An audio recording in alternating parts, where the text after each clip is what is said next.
Chapter 17. You have made your own bed. The following week, Shang Fei was dismissed. It was my fault. I told him nothing at first about what had happened on Sunday, except that my cooking had failed the test, and that I had missed Mrs. Hong's bowl and put her soup in her lap instead, which amused him greatly. Pity it wasn't Mrs. Chen's lap, he grinned. You need to improve your aim, Lucianne. If it had been Mrs. Chen's lap, I might not have survived to tell the story. At least Mrs. Hong was nice about it. So what was your husband to be like? Shang Fei gazed at me searchingly. Very handsome, I managed, after a pause, refusing to meet his eye. Very handsome, but beautifully dressed? Beautifully dressed, but... Come on, Lucianne, tell me. I'm your friend. All you've told me so far is that he's nicely packaged. I couldn't tell him. I feared that if I did, he would confront Mrs. Chen. I didn't want that to happen. It was my problem, not Shang Fei's. I can't really say, I answered finally. I didn't see much of him. He didn't speak very much. He seemed harmless enough. At the end of the week, though, I couldn't help blurting out how I felt. I had been woken very early that morning by my door opening and a figure standing there. It was Yimu. I could see from the spill of light from the hall. I heard him whispering, "The poor child's exhausted. Kiss it better. Have to kiss it better." I was petrified that he was going to come in and kiss my hand. I lay still, not daring to move in case it encouraged him to enter. Mr. Chen came to my rescue again. As soon as Yimu heard his voice, he closed the door and went away. Mrs. Chen was particularly demanding that day. In the evening, Shang Fei arrived to find me close to tears. When he asked me what was wrong, I told him of my fears that Yimu would come into my room. He was horrified. "You said he was harmless, Lucianne. How can you be so sure? He might be dangerous for all you know." I tried to explain. "He seems harmless because he's like a small child. He's never grown up, Shang Fei. I think his brain is not quite right. He's harmless, but I'm frightened of him because I don't understand him." "How can you stay here and marry him then, Lucianne?" Shang Fei could see I was about to cry and put his arms around me, just as Mrs. Chen came into the kitchen. He let go of me instantly to plant himself in between Mrs. Chen and me. "What's going on?" demanded Mrs. Chen. "What are you doing?" "I'm protecting Lucianne from you, Mrs. Chen," Shang Fei replied fiercely. "Why do you treat her like a slave? Why are you forcing her to marry your son? What sort of people are you?" Mrs. Chen gaped in astonishment. In the silence that followed Shang Fei's outburst, time seemed to stand still. At last she found her voice, chilling in its wrath. "How dare you? How dare you, a mere student, a mere nothing, criticise those of us who labour to feed and clothe you?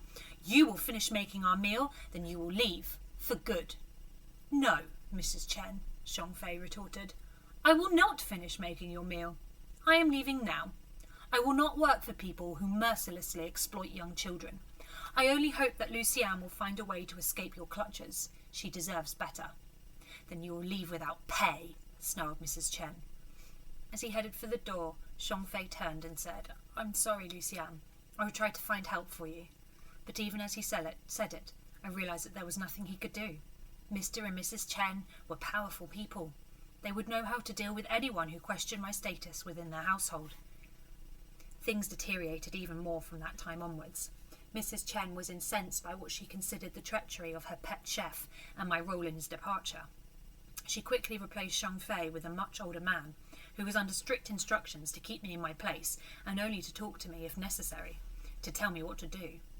Mr. Tian, as I was to call him, clearly thought himself far too important anyway to speak to the likes of me, though he was not beyond pinching my bottom when the mood took him.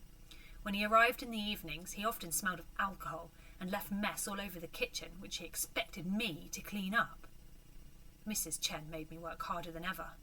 "You have made your own bed, Lucianne. Now you must lie in it. I've tried to treat you well, but you betrayed my goodwill. It is for you to prove to me that I can trust you again, and that you can achieve the standards I expect of my future daughter-in-law." And so the weeks went by. I was allowed out of the apartment once a month to have my hair cut. The summer turned to autumn, then winter, but my only experience of the changing seasons was through the apartment windows. The river came and went, shrouded most of the time in dense smog, and screened too by heavy cloud or driving rain.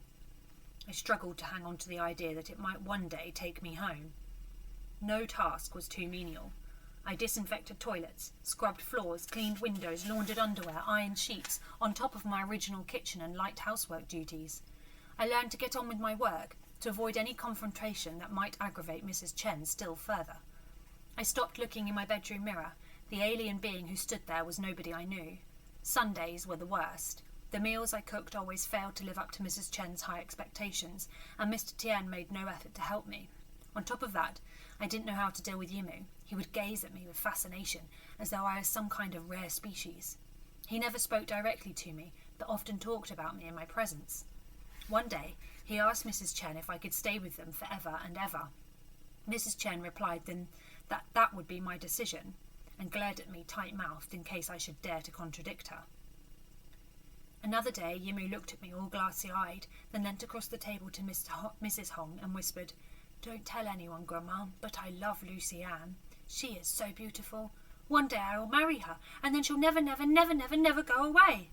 "Behave yourself, Yimu," jumped in Mr. Chen, while Mrs. Chen gasped, and I stood there horror-struck. Did Yimu know? Did he know what was being planned for him? "I think you have a fan there, Lucy Ann," smiled Mrs. Hong. "He has very good taste, I must say." "He has very good taste, hasn't he, Grandma?"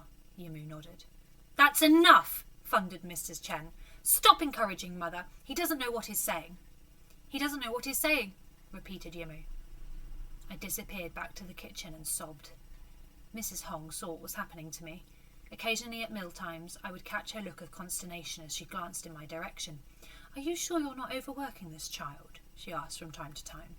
Or, "Lucy Ann is looking very pale and thin. Perhaps she needs a few days' break."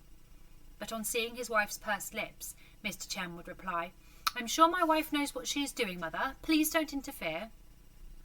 Mrs. Chen rarely left me alone in the apartment with her mother-in-law. She would arrange for a carer to come in and look after Mrs. Hong's needs whenever she went out. In that way, any contact with my sole sympathiser was kept to a minimum.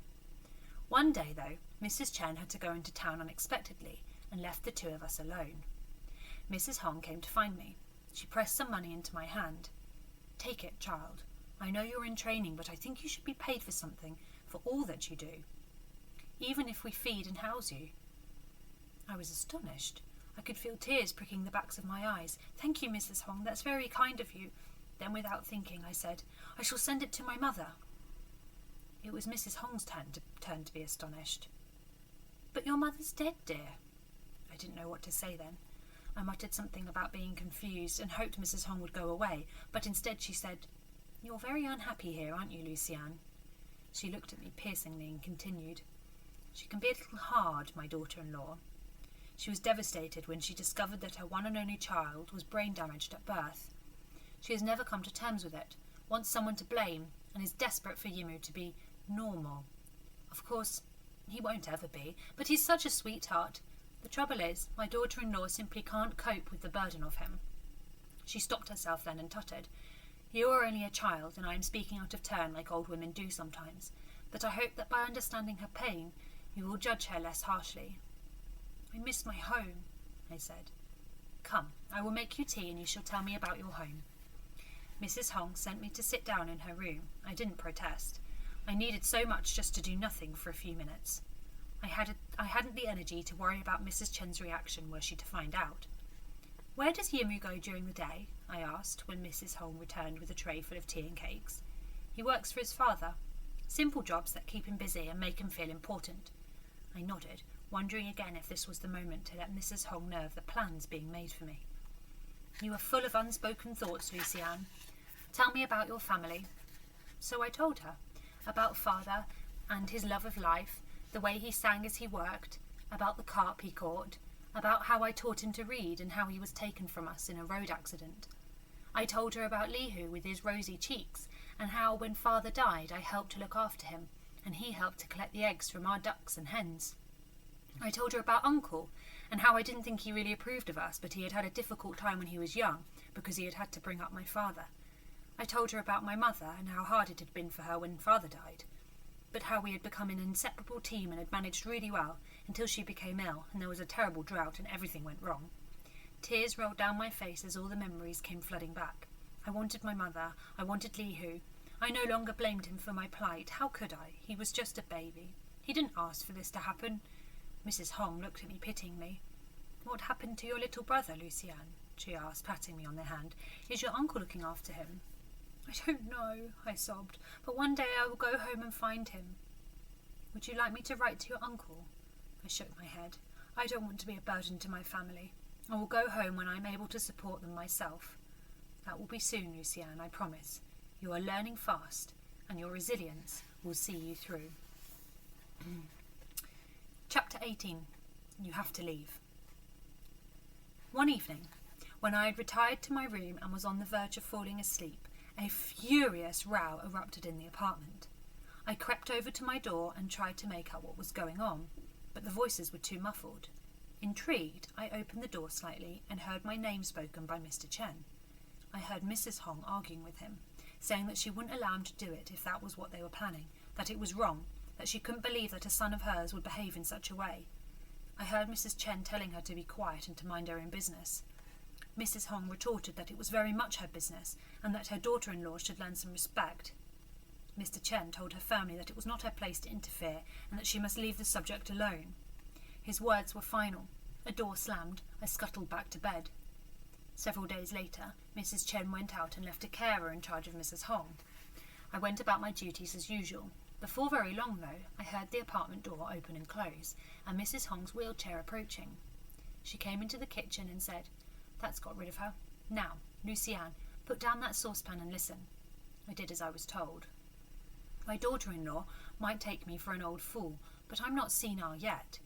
I have finally got to the bottom of what is going on here, Luciane, and I am appalled. It's wrong. My son and daughter-in-law, however, seem determined to ignore my views, but I won't let it happen. You have to leave. You have to leave now. I stared at her in amazement, unable to take in what she meant. "We haven't much time, child," continued Mrs. Hong. "My daughter-in-law may be back at any moment." She reached into the handbag on her lap and pulled out a purse. "I want you to take this. There should be enough to get you home, and quite a bit to spare for your family." I hesitated. How could I take this kindly old lady's money? "Don't argue, Luciane. I am well looked after, even if they do treat me like an invalid. I want you to have it. It's the least I can do to make up for my family's behaviour. Now run and collect your things together." I hesitated again, then took the purse from her and ran to my room. I grabbed my old blouse from behind the chest of drawers and piled my clothes into a carrier bag. My coat was hanging on the back of my door. Should I take it? Wouldn't it be stealing? It would be cold outside, though, and all I was wearing was my servant's dress. I put the coat on and walked back to the kitchen. The enormity of what I was about to do made me shudder with apprehension. Mrs. Hong held her arms open and beckoned me towards her. I went to her and hugged her tight. "Go home, Luciane," she said. "Go and find that brother of yours." "And my mother," I said. "But your mother—" Mrs. Hong began. "My mother is alive, Mrs. Hong. I'm not an orphan. Only my father is dead." The old lady's face flashed anger, followed by despair. "Then go to your mother. She must be missing you terribly. Give me your address, and I will tell her to expect you." I quickly wrote it down, while Mrs. Hong wheeled herself to the apartment door, took a key from her bag and opened it. "Good luck, Luciane. Remember me sometimes." "I will, Mrs. Hong, and thank you."